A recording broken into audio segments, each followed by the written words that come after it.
Hello viewers, আসসালামু আলাইকুম। This is রাজা and welcome to my channel. আজকের এই ভিডিওতে আমি দেখাবো রাউটারে রিপিটার কিভাবে করবেন। F3 রাউটার যারা ব্যবহার করেন তাদের জন্য ভিডিওটা হেল্পফুল হবে। সেই রাউটারে রিপিটার কিভাবে করবেন। আসলে রিপিটার বিষয়টা কি? রিপিটার হচ্ছে আপনার নিচে একটি রাউটার আছে বা পাশের বাসায় একটা রাউটার আছে, আপনার বাসাতে ফুল নেটওয়ার্ক পাচ্ছে না। সেক্ষেত্রে আপনি একটা আলাদা রাউটার কিনে সেই বাসায় থেকে ওয়্যারলেস মানে তারবিহীন ওই রাউটারে কানেকশন করতে পারবেন এবং ওই রাউটারে ফুল নেটওয়ার্ক আপনার বাসাতে পাবে। তো এই রিপিটারটা কিভাবে করে আমি আজকে দেখাবো F3 রাউটারে রিপিটার করা। তো আপনাদের বাসায় যাদের F3 রাউটার আছে বা নতুন কিনে নিয়ে আসছেন তারা রাউটারের পিছনে এখানে দেখতে পাচ্ছেন WPS কিংবা রিসেট RST লেখা আছে। আপনারা এই বাটনটায় 10 সেকেন্ড চেপে ধরে রাখবেন, তারপরে দেখবেন এখানে যে লাইটগুলো আছে লাইটগুলো আপনার সবগুলো জ্বলে যাবে। দেখেন আমার এখানে কিন্তু 3টা লাইট জ্বলছে। এই যে দেখেন আমার এখানে কিন্তু ফুল লাইটগুলো জ্বললো এবং লিভে গেল, এর মানে বুঝতে পারলেন যে আপনার রাউটারটা রিসেট হয়ে গেছে। তো রাউটারটা রিসেট হওয়ার পর আপনারা কি করবেন, আপনারা সেই রাউটারটা আপনাদের ফোনের সাথে কানেক্ট করবেন। এখানে একটু সার্চ করবেন, রিসেট হওয়ার কিছুক্ষণ পরেই সেই রাউটারের নাম চলে আসবে। তো এখানে দেখতে পাচ্ছেন আমার একটা রাউটারের নাম চলে আসছে টেন্ডা। এই রাউটারটার জাস্ট ক্লিক করলে আমার রাউটারটা ফোনের সাথে কানেক্ট হয়ে যাবে। ফোনের সাথে কানেক্ট হয়ে যাওয়ার পর কিছু কিছু ফোনে ডাইরেক্টলি এই অপশনটা চলে আসবে। এই অপশনটা যদি ডাইরেক্টলি না আসে তাহলে কি করবেন সেটা আমি দেখাচ্ছি একটু পরে। PPOP এটা সিলেক্ট করা আছে, আপনারা ডাইনামিক আইপি করে দিলে কোনো কিছু করা লাগবে না। আর PPOPতে যে কোনো ইউজার নেম আর পাসওয়ার্ড দিয়ে দিলেই হবে। তো এখান থেকে আপনারা কি করবেন, PPOP বাদ দিয়ে এখানে ডাইনামিক আইপিতে সিলেক্ট করবেন। ডাইনামিক আইপিটা সিলেক্ট করার পর নিচে আপনাদের ওয়াইফাই নাম আর ওয়াইফাইয়ের পাসওয়ার্ডটা দিতে বলছে। তো এখান থেকে আমি আমার ওয়াইফাইয়ের নামটা দিয়ে দিচ্ছি। আমি ওয়াইফাইয়ের নাম আর ওয়াইফাইয়ের পাসওয়ার্ডটা আমি দিয়ে দিলাম। এরপর নিচে যে ওকে অপশন আছে ওকেতে ক্লিক করব। ওকেতে ক্লিক করলে আমার ফোন থেকে দেখতে পাচ্ছেন নেটওয়ার্ক ডিসকানেক্ট হয়ে গেছে এবং দেন আবার যদি ওয়াইফাইয়ের মধ্যে আসেন তাহলে এখানে আপনারা দেখতে পারবেন যে নতুন যে নামটা দিছেন, এখানে দেখতে পাচ্ছেন নতুন যে নামটা দিছেন সেই নামটা চলে আসছে। সেই নামটার উপরে ক্লিক করে আপনারা যেই পাসওয়ার্ড দিয়েছেন নতুন সেই পাসওয়ার্ড দিয়ে কানেক্ট করে নেবেন। দেখতে পাচ্ছেন আমার এখন কানেক্ট হয়ে গেছে। এখন আমরা রিপিটার করব। তো রিপিটার করার জন্য কি করতে হবে, আমরা একটি ব্রাউজার ওপেন করব। ক্রোম ব্রাউজার ওপেন করছি। এখানে আপনারা সার্চ বারে চলে যাবেন। সার্চ বারে যাওয়ার পর এদের যে ডিফল্ট একটা অ্যাড্রেস থাকে 192.168.0.1 এটাতে ক্লিক করবেন। এটাতে ক্লিক করলে আপনাদের এখানে গো টু সেট বলবে, এটা আপনারা ক্যান্সেলও করতে পারেন। এই নোটিশটা হচ্ছে আপনার অ্যাডমিন পাসওয়ার্ড সেট করার কথা বলতেছে। সবার নিচে এখানে যে অ্যাডমিন স্টোর লেখা আছে অ্যাডমিন স্টোরে ক্লিক করবেন। এখানে আপনারা অ্যাডমিন পাসওয়ার্ড যদি দেওয়ার প্রয়োজন মনে করেন তাহলে দিবেন। তো আমি এখান থেকে আমার একটা অ্যাডমিন পাসওয়ার্ড দিয়ে দিচ্ছি।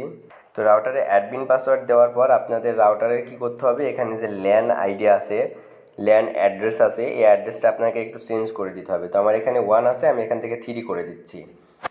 3 করে দেওয়ার পর একদম নিচের দিকে চলে আসলে আপনারা এখানে ওকে নামের একটি অপশন দেখতে পাচ্ছেন, এই ওকেতে ক্লিক করবেন। ওকেতে ক্লিক করার পর আবারও ওকে চাচ্ছে, আপনারা আবারও ওকেতে ক্লিক করে দিবেন। এরপর আপনার রাউটারটা একটু রিবোটিং নেবে, মানে বন্ধ হয়ে চালু হবে।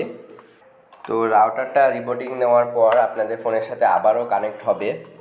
এরপর আপনারা আবার আপনাদের যেই রাউটারের ডিফল্ট অ্যাড্রেস আছে 192.168.0.1 এইটা লিখে আপনারা ক্রোম ব্রাউজারে সার্চ করবেন, তাহলে কিন্তু আপনাদের আসছে না। এখানে আসছে না কারণ কি, আপনারা যে এদের ল্যান অ্যাড্রেস ছিল সেটা কিন্তু আপনারা চেঞ্জ করে দিয়েছেন, লাস্টে 1-এর জায়গায় 3 করে দিয়েছেন। তো 1-এর জায়গায় 3 করে দিলাম। 3 করে দেওয়ার পর আমার এখানে চলে আসার কথা, ডিসকানেক্ট ছিল এই জন্য আসে নাই। এরপর কানেক্ট হলো, কানেক্ট হওয়ার পর কিন্তু আমার চলে আসছে। তো এখান থেকে আমি রাউটারের যে অ্যাডমিন পাসওয়ার্ডটা দিয়েছিলাম, আপনারা যে অ্যাডমিন পাসওয়ার্ডটা দিয়েছিলেন সেটা দেওয়ার পর এখান থেকে লগ ইনে ক্লিক করবেন। অ্যাডমিন পাসওয়ার্ড দিয়ে লগ ইনে ক্লিক করার পর আপনাদের রাউটারের ভিতরে চলে যাবেন। এরপর আপনারা এখান থেকে একটু অপশন দেখতে পারবেন একদম এই সাইডে যে ওয়্যারলেস রিপিটিং এই অপশনটা দেখতে পাচ্ছেন, এই অপশনটায় ক্লিক করবেন। এই অপশনটায় ক্লিক করার পর এখানে আপনাদের WISP ইউনিভার্সাল রিপিটার, এখান থেকে যে কোনো একটাতে ক্লিক করলেই আপনারা রিপিটার করতে পারবেন। তো আমি এখান থেকে ইউনিভার্সাল রিপিটার এটাতে ক্লিক করছি। এরপর আমার আশেপাশে যে নেটওয়ার্কগুলো আছে সেই নেটওয়ার্কের নাম আমার এইখানটায় শো করবে। দেখতে পাচ্ছেন আমার এখানে নাম শো করছে এবং আপনারা একটু সাইডে স্ক্রল করলে দেখতে পারবেন এখানে আপনাদের পার্সেন্টেজ কত শো করছে। তো আমার এখানে দেখতে পাচ্ছেন 48% আছে। তো এই সিগন্যালটা এখন আমি আমার রাউটারের সাথে সেট আপ করবো। এর জন্য কী করতে হবে, এইখানে ক্লিক করতে হবে। এইখানে ক্লিক করার পর আপনাদের এইখানে হ্যাপিটিস এবং এই হ্যাপিটিসের পাসওয়ার্ডটা এখানে দিতে বলছে। নামটা চলে আসছে এবং নিচে আপনাদের ওই পাসওয়ার্ডটা দিয়ে দিতে হবে। যে রাউটারে থেকে কানেক্ট করতে চাচ্ছেন সেই রাউটারের পাসওয়ার্ডটা এখানে দিয়ে দিবেন। তো সেই রাউটারের পাসওয়ার্ডটা আমি এখানে দিয়ে দিলাম। দিয়ে দেওয়ার পর একদম নিচের দিকে এখানে যে ওকে লেখা আছে ওকেতে ক্লিক করবেন। ওকেতে ক্লিক করে আবার ওকেতে দিবেন। এরপর রাউটারটা রিবুটিং হবে। এরপর আপনাদের রাউটারে কানেকশন চলে আসবে।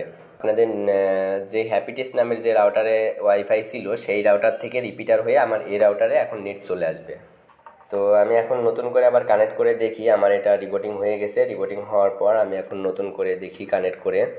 রাজা আহমেদ এইটা হচ্ছে আমার ছিল, রাউটার ছিল। তো এটা আমি এখন কানেক্ট করলাম, কানেক্টেড হয়ে গেছে।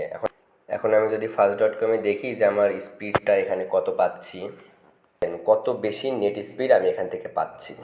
5 Mbps পর্যন্ত আমার এখানে নেট পাচ্ছি। এবং আবার আপনার সিগন্যালটা দেখেন, উপরে যে সিগন্যালটা আছে সিগন্যালটাও কিন্তু ফুল। এটা ফুল হচ্ছে আমার এই রিপিটার ব্যবহার করার জন্য। তো ভিউয়ার্স, এই ছিল মূলত আজকের ভিডিওটি যদি ভালো লেগে থাকে তাহলে অবশ্যই লাইক দিবেন। আর এমনই টেক রিলেটেড ভিডিও পেতে আমার চ্যানেলটি সাবস্ক্রাইব করে রাখবেন। ধন্যবাদ সবাইকে। আসসালামু আলাইকুম।